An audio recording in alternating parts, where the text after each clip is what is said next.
और जो लोग टीवी के स्टूडियोज में बैठकर जश्न मना रहे थे एनकाउंटर का, शर्म से डूब मरो तुम लोग वल्चर्स हो। अब खाओ उन लाशों को जो पड़ी हुई वहां पर। आप जश्न मना रहे थे ना एनकाउंटर का, अब देखिए क्या हो रहा है। क्यों आप भूल रहे हैं कि आज बीजेपी सत्ता में, कल कोई और होगा तो यही नंगा नाच चलेगा, यही इंसानियत के ऊपर ये बर्बादी होगी। जब क्या करेंगे आप लोग? जश्न मना रहे थे, मनाइए जश्न। आज हम यही कह रहे थे कि जश्न मनाओ जब जमहूरियत कामयाब होगी, जश्न मनाओ जब कोर्ट सजा देगा, जश्न मनाओ जब संविधान और मजबूत होगा, लोकतंत्र मजबूत होगा। मगर आप लोग जश्न मना रहे हैं कि हो गया एनकाउंटर। अब देखिए, हर किसी को आप मार देंगे गोली, तो फिर कोर्ट किस लिए भाई, अदालत किस लिए? अरे जो लोग जश्न मना रहे हैं, जो लोग एनकाउंटर पर भरोसा करते हैं, अरे भाई तुम सोचते क्यों नहीं हो कि गांधी के कातिल को कोर्ट मिला, इंदिरा गांधी के कातिल को कोर्ट मिला, राजीव गांधी के कातिलों को कोर्ट मिला, बेन सिंह के कातिलों को कोर्ट मिला, और आप एनकाउंटर कर रहे हैं। ये जो कल हत्या हुई है, इसकी पूरी जिम्मेदारी उत्तर प्रदेश के मुख्यमंत्री पर आयद होती है। उत्तर प्रदेश के मुख्यमंत्री में अगर कॉन्स्टिट्यूशनल मोरालिटी जिंदा है तो उनको अपने पद को छोड़ना पड़ेगा। उत्तर प्रदेश में बीजेपी की सरकार रूल ऑफ लॉ के तहत सरकार को नहीं चला रही है, बल्कि रूल बाय गन को चला रही है। कल का जो मर्डर हुआ है, ये कोल्ड ब्लड मर्डर कहते हैं। उसको देखने के बाद हर वो भारत का नागरिक जो भारत के संविधान पर यकीन करता है, भारत की अदालतों पर उसको यकीन है, आज वो अपने आप को कमजोर और गैर महफूज समझ रहा है। ये एक कोल्ड ब्लडेड मर्डर है और ये लोग प्रोफेशनल हैं। और कितना इसमें उत्तर प्रदेश की बीजेपी की सरकार का इसमें रोल है, कितना इसमें ये कौन लोग हैं जो जाकर पुलिस की मौजूदगी में और मीडिया की मौजूदगी में, बल्कि लाइव टेलीकास्ट भी हो रहा था, वो इस तरह का कोल्ड ब्लडेड मर्डर करते हैं। हम तो सुप्रीम कोर्ट से उम्मीद करते हैं कि सुप्रीम कोर्ट इस मसले को सो मोटो लेगा, एक इन्वेस्टिगेशन टीम सुप्रीम कोर्ट बनाएगा जो सुप्रीम कोर्ट को रिपोर्ट करेंगे, और उसमें बेहतर होगा कि कोई भी उत्तर प्रदेश का ऑफिसर ना हो, क्योंकि उनकी मौजूदगी में, उनकी कस्टडी में इन दो लोगों की हत्या की गई। अगर बीजेपी चुनाव पे चुनाव जीतते जा रही है और इस मसले को बीजेपी नहीं देख रही है, तो बीजेपी देश की खिदमत नहीं कर रही है। एक साथ मारे जा रहे हैं और कहीं पर वेपन ब्लॉक नहीं होता उनका हाथ देखिए आप। ये रेडिकलाइज एलिमेंट से अगर ये उत्तर प्रदेश की सरकार से नहीं है तो ये लोग ये रेडिकलाइज, हाईली रेडिकलाइज है, और बीजेपी इसको प्रोसेसाइड करती है। नहीं कुछ हो नहीं रहा है। अरे भाई कैसा नहीं हो रहा है? देखो ना ये लोग कौन है। गोली मारकर कौन सा रिलीजियस नारा क्यों लगाते हैं आप? इनको आप आतंकवादी नहीं कहेंगे तो क्या कहेंगे? देशभक्त कहेंगे इनको आप? क्या इनको आप फूल का हार पहनाएंगे ले जाकर ये लोग? ये मैंने शुरू से आपसे कह रहा था कि उत्तर प्रदेश में बीजेपी की सरकार रूल ऑफ लॉ के तहत सरकार को नहीं चला रही है, बल्कि रूल बाय गन को चला रही है। और ये पिछले 2017 से जब से बीजेपी की गवर्नमेंट बनी, ये सिलसिला चल रहा है। और हर बार जब कभी भी हम मीडिया से बात करते थे, बल्कि हम अपने भाषण में, अपने स्पीचेस में इस बात को दोहरा रहे थे। मगर अफसोस इस बात का है कि आप लोग सिर्फ ये समझ रहे थे कि हम रेटरिक के तौर पर उसका इस्तेमाल कर रहे हैं। हम आप लोगों को और देश के सामने आंकड़े रखे कि कैसे लोगों को गोली से निशाना बनाया जा रहा है, और जिससे भारत का संविधान में लोगों का यकीन कम होगा, जिससे हमारे कोर्ट्स में, जजेस में, पब्लिक प्रोसिक्यूटर को उनका काम करने की इजाज़त नहीं दी जा रही थी।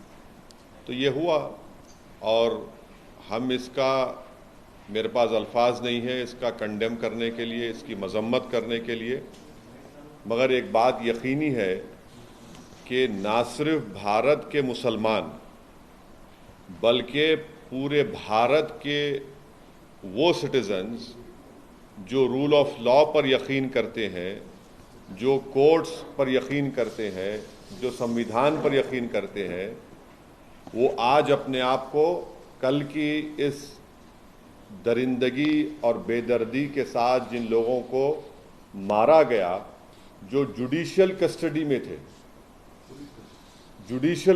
में थे, उन पर कन्विक्शन हो गया था, उनको अदालत से वो जेल से लाया जा रहा था किसी और एक और केस में इंट्रोगेशन करने के बाद, तो उसको आप जुडिशियल कस्टडी भी बोलेंगे, पुलिस कस्टडी बोल सकते हैं। मगर ना सिर्फ मुसलमान, बल्कि हर वो भारत का नागरिक जो अपने आप को, अपने मुल्क पर फख्र करता है इसलिए कि यहाँ पर संविधान है, कोर्ट्स है, उसको इस बात का फख्र है कि पाकिस्तान से एक आतंकवादी आकर भारत के नागरिक को जान लिया था तो हमने उस पर कोर्ट में केस चलाकर उसको सजा दी। आज वो सब लोग कमज़ोर और अपने आप को गैर महफूज समझ रहे हैं। वो अपने आप को कमज़ोर और गैर महफूज समझ रहे हैं। कल का जो मर्डर हुआ है, ये कोल्ड ब्लडेड मर्डर कहते हैं, उसको देखने के बाद हर वो भारत का नागरिक जो भारत के संविधान पर यकीन करता है, भारत की अदालतों पर उसको यकीन है, आज वो अपने आप को कमज़ोर और गैर महफूज समझ रहा है। और ये इसलिए हुआ क्योंकि जो लोग सत्ता की कुर्सियों में बैठे हुए हैं उनमें राय बराबर भी, जो अंग्रेजी का वर्ड है, ना कंपैशन है, ना उनमें ह्यूमैनिटी है, ना उनमें रहम है, ना उनमें इंसानियत है। ये जो कल का वाकया हुआ, आप बताइए मेरे को, ये तो कोई ऐसा नहीं है कि कोई जाकर फौरन किसी को गोली मार दिया। आप उनका वेपन चलाने का तरीका देखो, आप जिस तरीके से वो लोग आए और उनका हाथ स्टिल है एकदम। मुझे भी वेपन चलाना आता है, मैं भी एक एक्सपर्ट के साथ ट्रेनिंग लिया हूं अपनी सेल्फ डिफेंस के लिए। और जिस तरीके से मार रहे वो लोग, उनका हाथ देखिए हिल नहीं रहा है, उनकी आंख उस पर है, उन लोगों पर है। उनको मालूम था कि पहले कहां पर, किस जगह पर मारना। तो ये एक कोल्ड ब्लडेड मर्डर है और ये लोग प्रोफेशनल हैं। और कितना इसमें उत्तर प्रदेश की बीजेपी की सरकार का इसमें रोल है, कितना इसमें ये कौन लोग हैं जो जाकर पुलिस की मौजूदगी में और मीडिया की मौजूदगी में, बल्कि लाइव टेलीकास्ट भी हो रहा था, वो इस तरह का कोल्ड ब्लडेड मर्डर करते हैं। तो ये इसके लिए ज़रूरी है कि सुप्रीम कोर्ट मॉनिटर्ड इसमें इन्वेस्टिगेशन होनी चाहिए, कमेटी बननी चाहिए। मैं सुप्रीम कोर्ट से दरख्वास्त करता हूं, प्लीड करता हूं, क्योंकि 28 मार्च के दिन सुप्रीम कोर्ट ने एक फैसला दिया था कि कल जो लोग मारे गए उसमें से एक शख्स ने, जो एक मुसलमान एक्स एमपी है, वो कोर्ट को गए थे कि मेरी जान को खतरा है, सुप्रीम कोर्ट को। तो सुप्रीम कोर्ट ने यह कहा था कि जब आप जुडिशियल कस्टडी में है और आपको पुलिस कस्टडी में लेकर जा रहे तो स्टेट की जिम्मेदारी है। अब सुप्रीम कोर्ट इस मसले को सो मोटो ले और सुप्रीम कोर्ट एक कमेटी बनाए,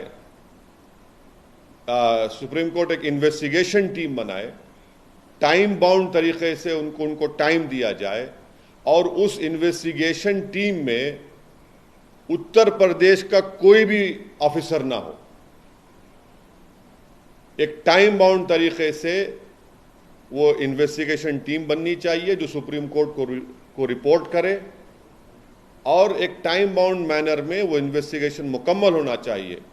क्योंकि ये बात मैं कोई भी यकीन नहीं कर सकता कि ये लोग सिर्फ उठकर आए, कौन इनको बोला वहां पर, इनका बैकग्राउंड क्या है और कैसे वो लोग इस तरह घुस गए वहां पर और क्यों पुलिस ने उनको रोका नहीं। तो ये जरूरी है। हम तो सुप्रीम कोर्ट से उम्मीद करते हैं कि सुप्रीम कोर्ट इस मसले को सो मोटो लेगा, एक इन्वेस्टिगेशन टीम सुप्रीम कोर्ट बनाएगा जो सुप्रीम कोर्ट को रिपोर्ट करेंगे और उसमें बेहतर होगा कि कोई भी उत्तर प्रदेश का ऑफिसर ना हो, क्योंकि उनकी मौजूदगी में, उनकी कस्टडी में इन दो लोगों की हत्या की गई है। और एक बात आप समझिए कि मैं शुरू से कह रहा हूं कि जो रेडिकलाइजेशन हो रहा है मेजॉरिटी कम्युनिटी में, इस पर कोई यकीन नहीं कर रहा है। बराबर रेडिकलाइजेशन हो रहा है। अगर बीजेपी चुनाव पे चुनाव जीतते जा रही है और इस मसले को बीजेपी नहीं देख रही है तो बीजेपी देश की खिदमत नहीं कर रही है। ये कौन है? अगर ये जो कल जो लोग हत्या किए, अगर इनका ताल्लुक उत्तर प्रदेश सरकार से नहीं है, मैं सवाल उठा रहा हूं, मुझे नहीं मालूम है नहीं है। अगर नहीं है तो फिर ये रेडिकलाइज कैसे हुए और इतना वेपन उनके पास कहां से आया? ये कोई कट्टे नहीं थे, एक साथ मारे जा रहे हैं और कहीं पर भी वेपन ब्लॉक नहीं होता उनका हाथ देखिए आप। ये रेडिकलाइज एलिमेंट से अगर ये उत्तर प्रदेश की सरकार से नहीं है तो ये रेडिकलाइज, हाईली रेडिकलाइज है और बीजेपी इसको ब्रश असाइड करती है। नहीं कुछ हो नहीं रहा है। अरे भाई कैसा नहीं हो रहा है? देखो ना ये लोग कौन है, गोली मारकर कौन सा रिलीजियस नारा क्यों लगाते आप? इनको आप आतंकवादी नहीं कहेंगे तो क्या कहेंगे? देशभक्त कहेंगे इनको आप? क्या इनको आप फूल का हार पहनाएंगे ले जाकर ये लोग? और जो लोग टीवी के स्टूडियोज में बैठकर जश्न मना रहे थे एनकाउंटर का, शर्म से डूब मरो तुम लोग वल्चर्स हो। अब खाओ उन लाशों को जो पड़ी हुई वहां पर। आप जश्न मना रहे थे ना एनकाउंटर का, अब देखिए क्या हो रहा है। ये क्यों आप भूल रहे हैं कि आज बीजेपी सत्ता में, कल कोई और होगा तो यही नंगा नाच चलेगा, यही इंसानियत के ऊपर ये बर्बादी होगी। जब क्या करेंगे आप लोग? जश्न मना रहे थे, मनाइए जश्न आज आप। हम यही कह रहे थे कि जश्न मनाओ जब जमहूरियत कामयाब होगी, जश्न मनाओ जब कोर्ट सजा देगा, जश्न मनाओ जब संविधान और मजबूत होगा, लोकतंत्र मजबूत होगा। मगर आप लोग जश्न मना रहे हैं कि हो गया एनकाउंटर। अब देखिए, पहले जब तक लाइव विजुअल्स नहीं आए थे, कई टीवी चैनल चला दिया, एनकाउंटर हो गया उन लोगों का। उसके बाद जैसे ही मीडिया के सामने पिक्चर्स आए कि मीडिया की मौजूदगी में एनकाउंटर हुआ, वो पूरे जो चील कौवे हैं खामोश बैठ गए। उनको समझ में नहीं आया कि अब कैसा उसका दिफा करें, कैसा उसको जस्टिफाई करें। इसीलिए हम कह रहे हैं कि आप समझिए इस बात को, एनकाउंटर सॉल्यूशन नहीं है, बल्कि मैं आपके जरिए से देश को याद दिलाना चाहता हूं कि यही इस तरह के सिलसिला शुरू हुआ था जब विश्वनाथ प्रताप सिंह के भाई की हत्या हुई थी 89 में। 1989 से सिलसिला चल रहा है जब ये टास्क फोर्स बनाई गई थी। हर किसी को आप मार देंगे गोली तो फिर कोर्ट किस लिए भाई, अदालत किस लिए? अरे जो लोग जश्न मना रहे हैं, जो लोग एनकाउंटर पर भरोसा करते हैं, अरे भाई तुम सोचते क्यों नहीं हो कि गांधी के कातिल को कोर्ट मिला, इंदिरा गांधी के कातिल को कोर्ट मिला, राजीव गांधी के कातिलों को कोर्ट मिला, बेन सिंह के कातिलों को कोर्ट मिला, और आप एनकाउंटर कर रहे हैं। ये जो कल हत्या हुई है इसकी पूरी जिम्मेदारी उत्तर प्रदेश के मुख्यमंत्री पर आयद होती है। उत्तर प्रदेश के मुख्यमंत्री में अगर कॉन्स्टिट्यूशनल मोरालिटी जिंदा है तो उनको अपने पद को छोड़ना पड़ेगा। और देश के प्रधानमंत्री से हम यह कहना चाह रहे हैं कि ये सबका साथ, सबका विकास, सबका विश्वास की जो आप बातें करते हैं, मुझे तो याद आ रहा है एक अंग्रेजी का एक है कि प्रधानमंत्री पॉन्टियस पायलट की तरह एक्ट कर रहे हैं। He is acting like a Pontius Pilate. मेरी गाड़ी पर हमला हुआ, मैं जो कल देखा हूं नजारे को, पूरा मुझसे ऐसे हुआ था, पूरा उसी तरह के नारे लगा रहे थे वो लोग, उसी तरह से गोली चला रहे थे। यह अलग बात है कि मेरा टाइम नहीं था उस दिन, मगर हम समझ नहीं रहे हैं। हम खुशी मना रहे हैं कि मरने वाला मुसलमान है तो कोई बात नहीं, मरने वाला कोई और है, पॉलिटिकल अपोनेंट है, कोई बात नहीं। अरे भाई आप मारकर संविधान को, रूल ऑफ लॉ को कमजोर कर रहे हैं। आप हमेशा सत्ता में नहीं रहने वाले हैं, तारीख गवाह है। जब आप सत्ता में नहीं रहेंगे कोई और रहेगा और उसी तरह की शैतानियत कोई करेगा तो तब आप क्या करेंगे? रोएंगे, पुकारेंगे।